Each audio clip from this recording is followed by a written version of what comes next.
We're live. What is up, everyone? Gonna do a fun stream today. This is one of my favorite takes from Osho. It's something very similar to what Camus said.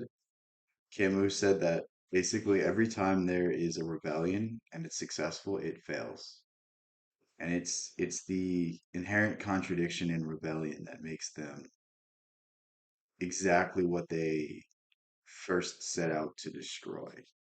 And this is what Osho is basically going to say. And it's really an interesting insight into human nature that there will always be conflict. There will always be um, people who believe their interests are not being represented, and there'll always be this rebellious spirit. And that's just something that occurs, and it's really really weird when you start to think about it because you start to think about the moment a rebellion is successful, the next one begins because there are a group of people that believe that this new regime is not representing them. What's up, Zachariah? How's everything? Is this a good time to stream? Like, is this good for you? I always wonder, I'm like, am I streaming at the right time? Because it's easier for me to stream now because then I don't know, I don't mind streaming at night, but then it keeps me up because I don't know how to explain it aside from like it gets me wired. So for like a good period after I can't stream and the stream at 2 go to sleep until 2.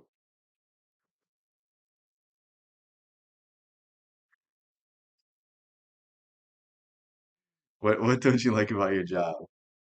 Let's hear it. I'm interested. You can't like you can't say something like that and then not explain more. You don't gotta say like the company, but like what's about it.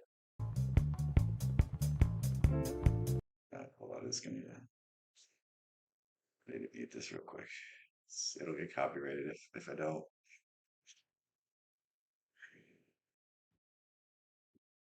He has a really good book. Um, I think it's either called Rebellion or The Rebel. I'm not sure what it is, but it's very interesting. It's really tedious. The thing about tedious jobs is I feel like I don't know if this is the case, but with a lot of tedious jobs, like you can have headphones in or you can like listen to books and stuff. So that's like the one caveat about jobs like that. Like if it's just repetitive work, you can like be learning things or listening to something and enjoying it a little more. That's the one good thing. But again, they most jobs are like not fun just because it's so different to what it is that you really want to do.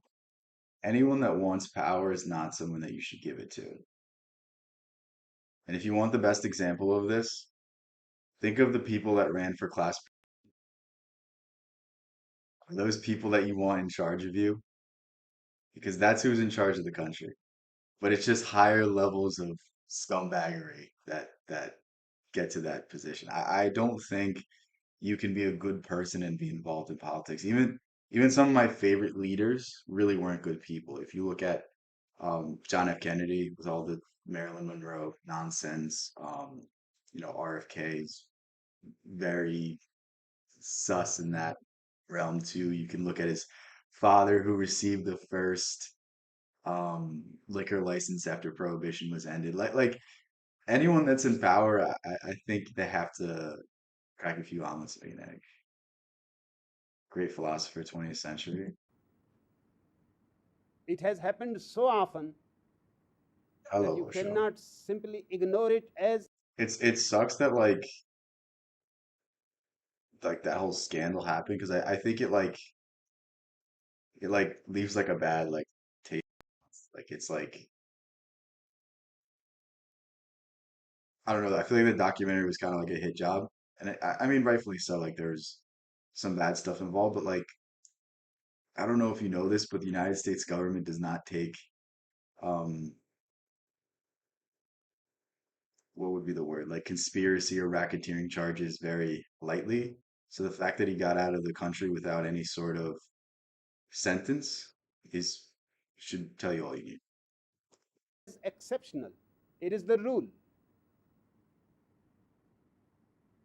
Here in India, we have seen I mean, I think Osho is like the thing that you have to like about him most is his vehement opposition to the idea of set beliefs. Because when people ask him, what are you about? He's like, I am about nothing. What do you wish to teach people? I don't wish to teach people anything.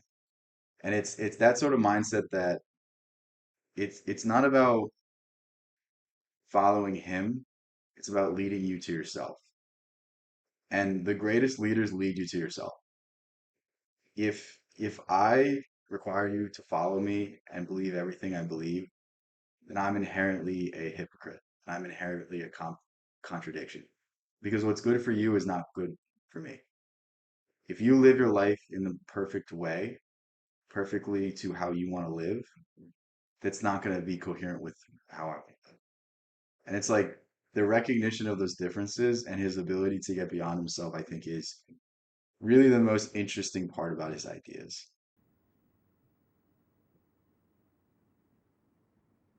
this country struggled for freedom,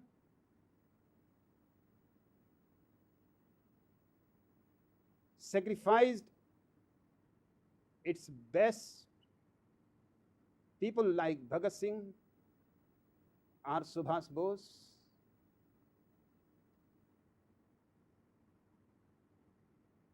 thousands with a great dream that freedom will bring happiness to the people. And the hope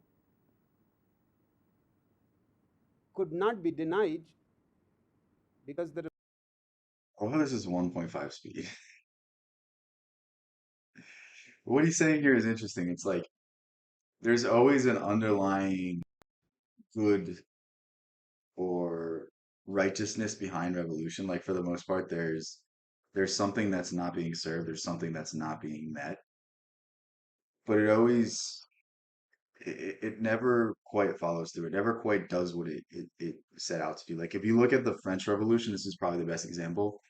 The French Revolution really was a rebellion against aris, why can I say the word aristocracy? I'm an idiot. I haven't said that word in like 10 years.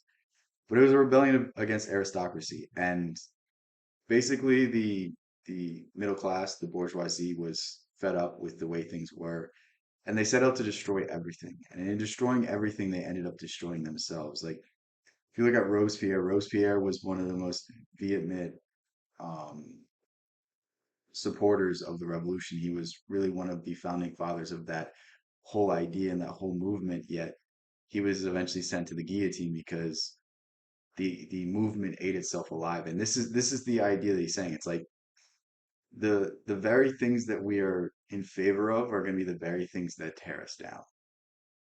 It's the idea of don't conform to anything. Don't be part of any movement. Don't be part of anything that will force you to sacrifice your values because at a certain point you'll be forced to sacrifice your values. Not really. It's kind of sad even that these people revolution. who pray every day, these people who live in poverty, I mean, think of like the Inquisition, think of the Crusades. Like, I mean, the Crusades, the first few had some sort of military behind them, and then the last of them were purely for wealth. And it's like everything kind of degenerates, everything kind of falls to human nature at a certain. these people whose life, these followers, who were all mini saints, and power corrupted them all. And instead of freedom, It's it's like the weird idea of the Catholic Church owning more wealth than any other institution on earth. Yet obviously they do a lot of good, but like they why does the church need that much money? Why do they need that many assets? Why isn't it more about ending homelessness, ending world hunger? Like, if Jesus was around today, you think he wouldn't take all of the wealth and share it with the people that need it most in this world? And that's really what it comes down to. Like, power corrupts even the most noble of us. Power corrupts everyone. This is very much like the Jungian idea of like Jung had this concept that even the greatest of us, if we don't recognize our darkness, if we don't recognize our human nature, if we don't recognize where we fall short, then we're even more dangerous than someone who has no virtue. Because someone with no virtue is going to stab you in the back, but someone with virtue is going to put their interests above everyone else and do what they think is best and tell other people to live and ultimately destroy a much greater amount of lives than the individual that's unconscious, than the individual that just acts out of instinct. There has been Like only a more crimes have been committed by politicians than by criminals. Think of any war, the casualties from those wars are far worse than whatever crimes any single individual has committed. Yet we seem to lock up the criminals, but we don't lock up the politicians. This is the idea he's talking about. frustration. That Think of like the Bolshevik Revolution. The Bolshevik Revolution was another one where basically it was like a peasant rebellion, and the number of people that lost their lives because of the redistribution of wealth is one of the most vicious things, but it was all for the quote unquote greater good. And I'm not a utilitarian. I don't believe that any loss of life is ever justified. So changing individuals, in he believes in changing individuals, in changing himself. And this is the most important idea he's going to say. You will never be able to exact permanent changes on society in mass. Everything you do will eventually fade. Everything you touch will eventually disappear. The only thing that remains is who you become and who you inspire through your actions. No achievement, no policy, no law, no anything that could ever be achieved materially will remain. And we must understand that like if we want to see a change in the world, we have to be the change. This is what Gandhi said, be the change you want to see in the world. Be exactly what you wish to see. And maybe through this, it's not even a maybe, it's through this people will see you and people will do the same thing. We are so influenced by the people around us. We are so influenced by the world around us. Like if you don't see the world you want to see, then why don't you start acting like it? Why don't you start embodying it? changing himself in India. So most of these examples I was mentioning myself, people tried to change the government and people eventually revolted. It's you have to change the people and the people can change everything else. Everything springs from human nature. If you give libertarian ideas to this society, they would not work out because the people that live in the society today are more interested in their own interest than, you know, having what's good for everyone, than having, no more than they need. There will always be the idea of corporate greed because we've grown up in it. It's like you have to change the types of individuals before you can change the type of society. It's the idea of like people will go to the doctor to take a drug that masks a symptom and then think they'll be healthy. But unless you get to the root cause of the issue, unless you get to what is actually ailing you, you won't get the absolute best result. The best result always comes from taking out the root. The best result always comes from solving the root issue first. So what he's saying is self-understanding, self-overcoming, the idea of knowing your own nature, the idea of being able to overcome your own emotions and channel them into good. That's what he's saying. Like think of most people in this world. Most people in this world operate off of emotion. They operate off of bad emotions particularly, and they don't know how to deal with the problems of their lives. And inherently everyone else is then taking this out on everyone else, and it degenerates into a worse and worse problem on a daily basis. But Osho is saying like purify yourself to purify others, and hopefully society gets better through that. But the truth is when you fix yourself, you have no desire to fix anyone else. Like I used to be someone that wanted to change the world. I used to be someone that wanted to like do great things or like, help out everyone around me. But like the truth is like I'll help myself. That brings me happiness. And if people want my help, they'll ask me. I don't want to help anyone else that doesn't ask for my help because who am I to say I'm doing things better? Who am I to say my way of life is better? I'm completely content as I am. And if someone asks me for help, I'll help. But until that, I don't get involved. Until that, I stay to myself because it's not worth my time. It's not worth my energy. I could scream all day long about why someone has to do a certain thing, but until they want to do it themselves, nothing will ever change. And this is a very, very important idea that I think everyone and their mother should understand. Like, don't throw stones from a glass house. Let he who hath no sin cast the first stone. Don't judge anyone unless you're willing to judge yourself first. Unless you have fixed everything wrong with yourself first, don't judge anyone else. And if we go through the world with this in mind, I think the world's a much better place. But it's so much easier to tear others down than to lift yourself up. And that's exactly the state of the world today. That's why the world is the way it is. and spread it like a wildfire.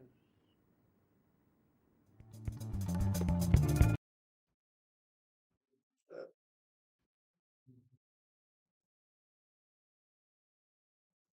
oh my God. Oh my God, what is this doing? All right.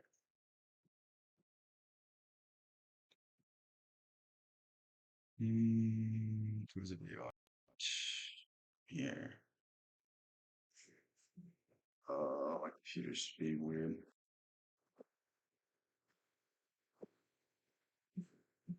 Okay, whatever. Audio's. I can turn it up. What if I told you that one man's ideas were so bold, so uncompromising, I that they don't shook want to play this idea.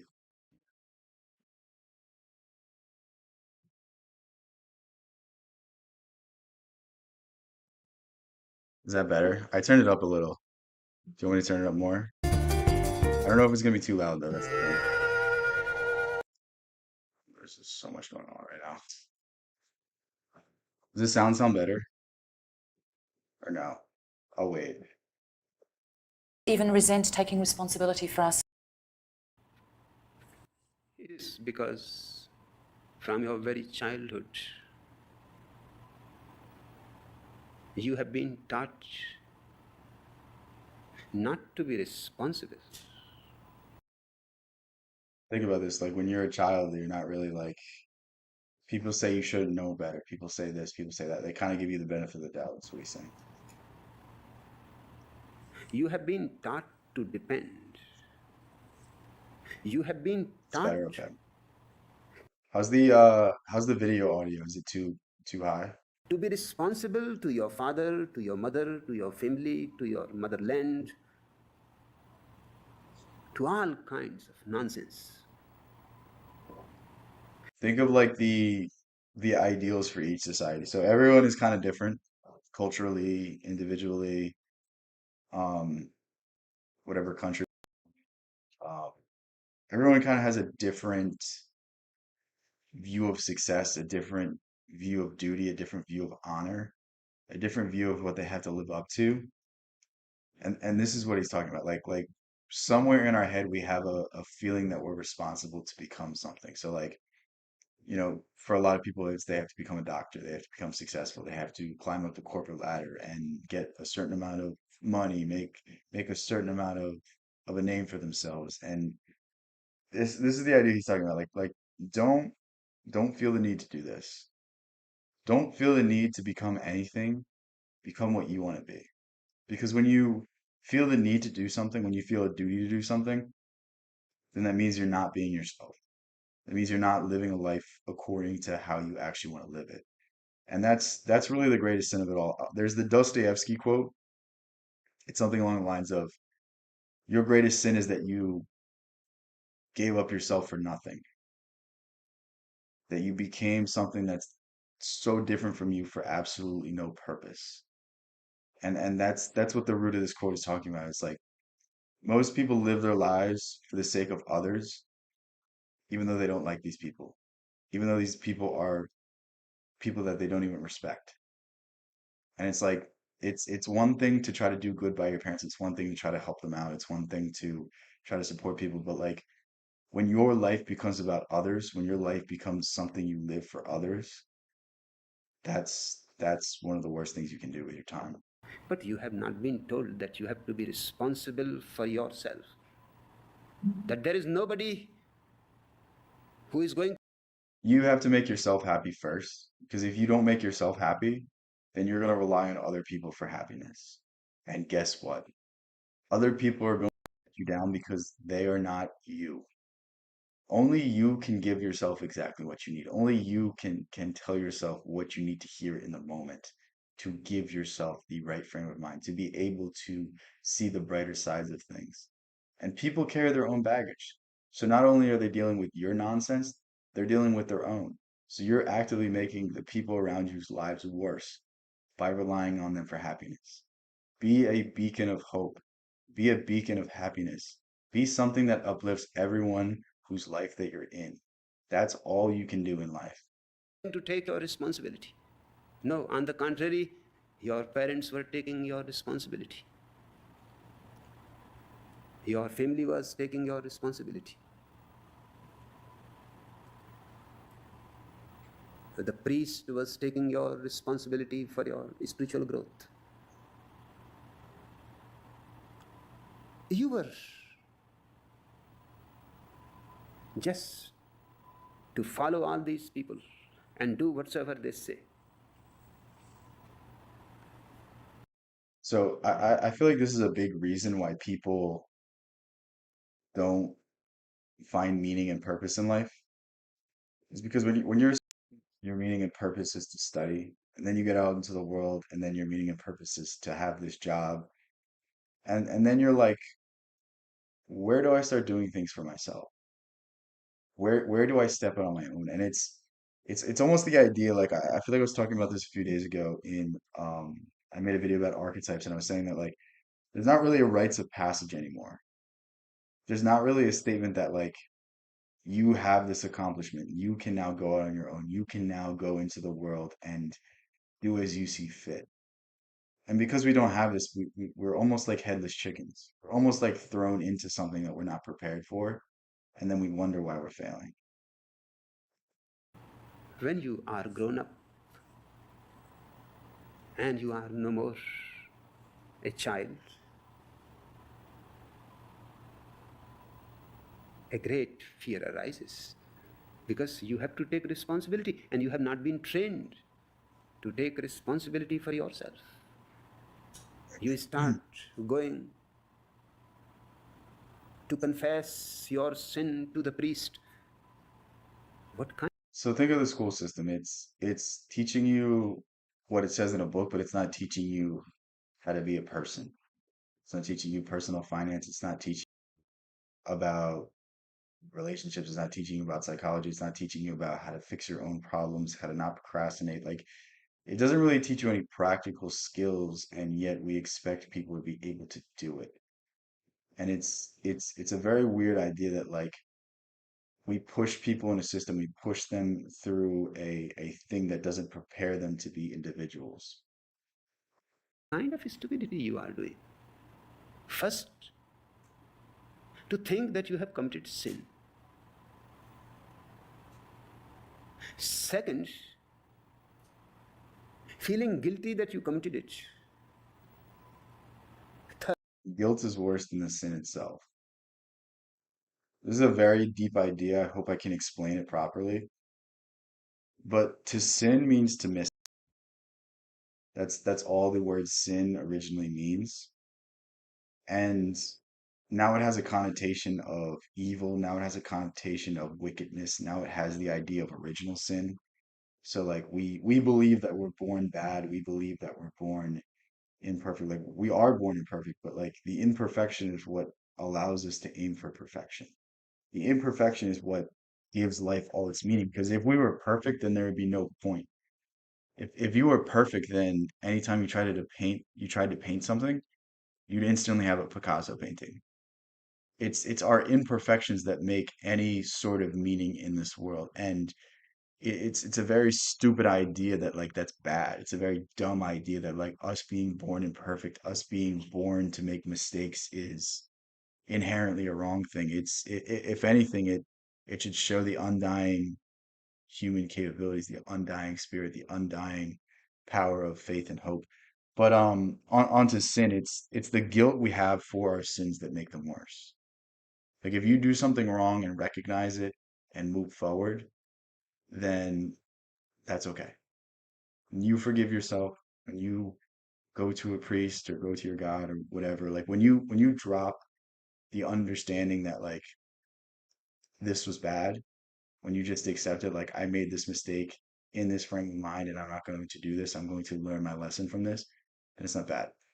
But it's when you linger on it, it's when you think about it, it's when you continue to dwell on it and think it defines you. That's where it becomes detrimental. That's where it becomes bad. That's where you see people that are guilt stricken their whole life. That's where people who have done one thing that they can't get over, they will forever be stuck. They will forever be stagnant. And to be stuck in life is to have already died. The moment you stop changing is the moment you're dead. Third, now you have to go to the priest to confess it so that he can pray to God to forgive you. A simple thing has become so complex, so long and circuitous unnecessarily. Whatever you have done, you wanted to do it. That's why you have done it. And who is there to decide what is sin and what is not sin?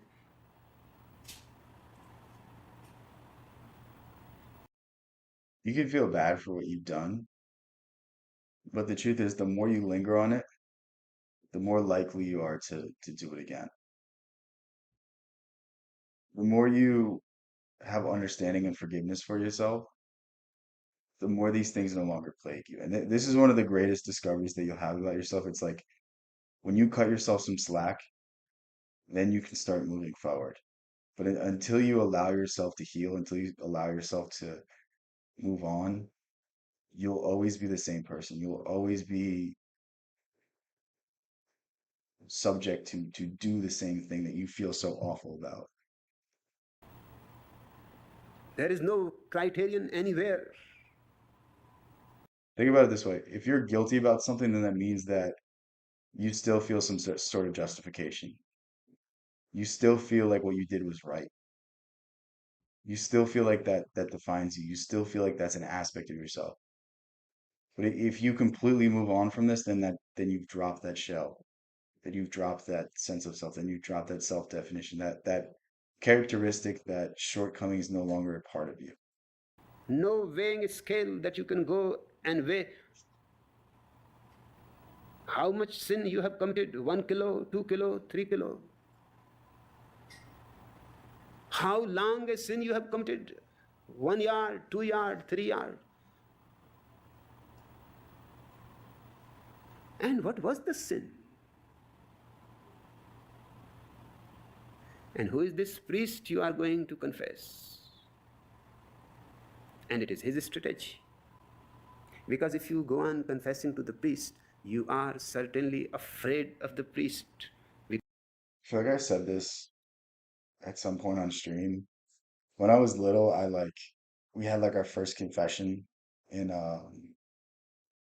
can't remember what it's called, but like whatever we were doing, like they were telling us all about it. They were like, this is one of the greatest things you can do. And like for weeks, I made myself neurotic by like thinking about everything I'd ever done wrong. And then I go into the room with the priest and it's like literally like 5 minutes and I'm like on the verge of tears and I tell him all the things I did wrong. It was like not listening to my parents. It was like the smallest things ever. It was like indiscretions that everyone probably does on a daily basis. And like I made it so awful and so bad in my own head. And like after the fact, he was just like, oh, whatever. He did not care at all. Like looking back, it's like so funny to see like how how much worse I made my own existence, how much worse I made my own life, simply by dwelling and simply by focusing on what I've done wrong. And the truth is, we've all done wrong. We've all done things that we're not proud of. We've all done things that we regret. But if we allow it to define us, if we allow this to become something that is composite of who we are, guess what? It's going to become who you are. But if you are defined by your good actions, or if you're defined by who you are in your good days, then that's all that matters. We've done, we've all done bad things. We've all done things we don't like. But if you define yourself by that instead of the good things, then you are focusing and putting your energy into the wrong things. You're always going to mess up. But if you learn your lesson and you try to be good after the fact, that's all you can do. because he knows all ins and outs of you. The priest knows every gossip going in the town. He knows how many husbands are flirting with other people's wives. He knows who is doing what. I'm like now that like I've never heard anyone say it like this, but like that's definitely so true. Like think of how much blackmail was going on back in the day. They themselves go on confessing it. This is the priest's strategy to keep control of his congregation. You cannot leave the congregation because the priest can expose you. And also, you are afraid if you leave the These are like cult-like tactics. congregation, the priest may not ask God for you to be forgiven. And you have committed so many sins. Now it is too late. You have to remain in the same herd. It's very weird to me that like the ideas of fear that are used to keep people complacent, the ideas of fears that have like into a lot of religion. It's like, I mean, in the Bible it says heaven is pure alignment with God and hell is the complete non-alignment with God. So it's like that's all it says in the Bible, but like there's been so much fear mongering, there's been so much talk of the devil, there's been so much of all of these things that are like purely conjecture and aren't in the actual work. And then it's like everyone gets also up in arms about things. Like our understanding of original sin mostly comes from John Milton, who was a poet. He didn't write the Bible. He wrote Paradise Lost, and it was so loved by the church that they kind of accepted it into their beliefs. It's the same thing as Dante's Inferno. The seven layers of hell are purely a creation of Dante's mind. It's nothing else. And it's like we've allowed these like things that create fear, these things that keep us stagnant, these things that keep us complacent to define our conception of God. And that's why I feel like it's so limiting. That's why I feel like it's something that's so nefarious. It's become something that's a control mechanism, not something that's a source of enlightenment. This is Nietzsche's entire criticism of the church.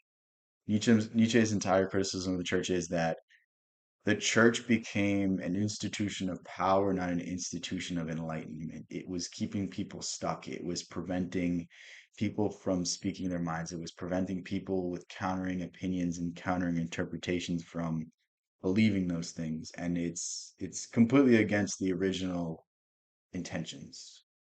In the same crowd for your whole life. This is what you see with the Inquisition. I mean, there's certain elements of the Inquisition that like there were some people that were doing some weird things. You look at the Cathars, they were very out there, but there were also a lot of people that kind of just said contrary things that the church didn't like and got rid of.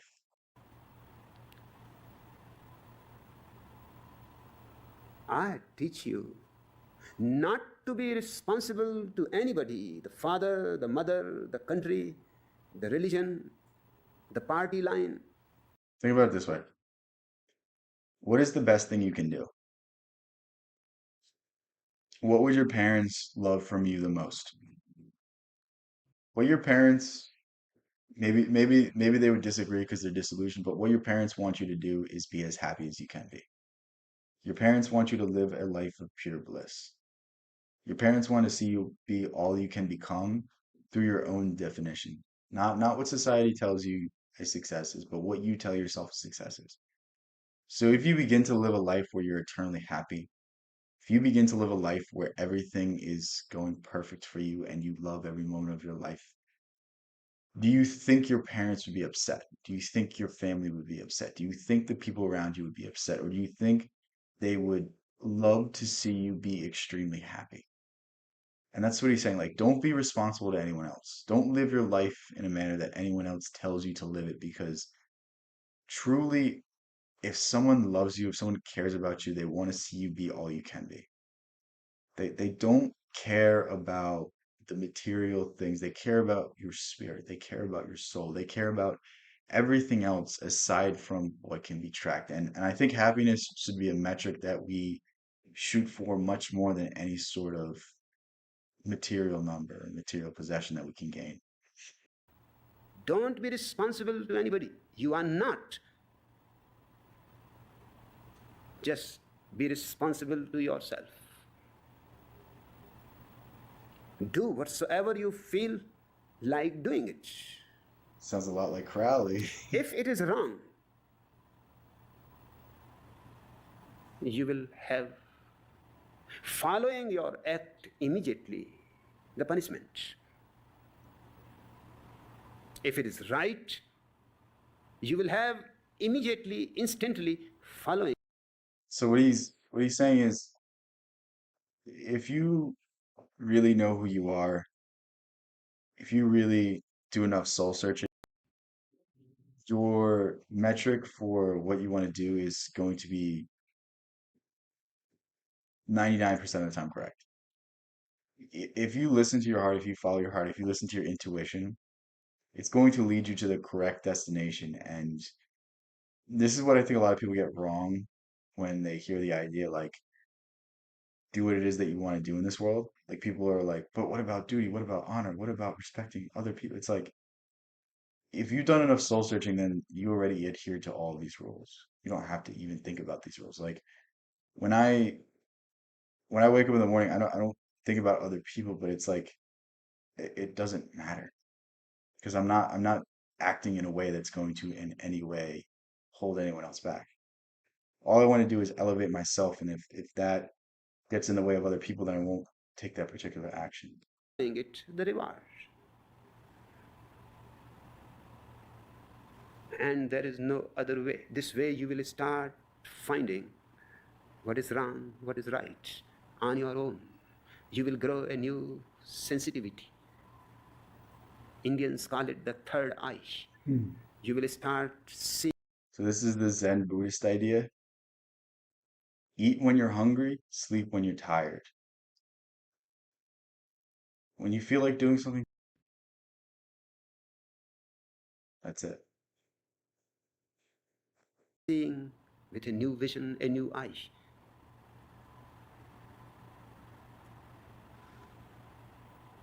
Instantly you will know this is wrong because in the past so many times you have done it and always suffered in consequence. You will know what is right because whenever you did it, there was a great blessing showered on you by existence. Cause and effect are together. They are not separated by years and lives. That was a pretty good video. Trying to think what time is it? 4:30. I probably got to get going now. Thank you guys for thank you guys for a fun stream. I'll stream again tomorrow at some point, not sure what time exactly, but um yeah, love you guys so much. Thank you guys for taking time out of your day to watch this. This was a fun one. Have a good rest of your night. Peace out. Ah.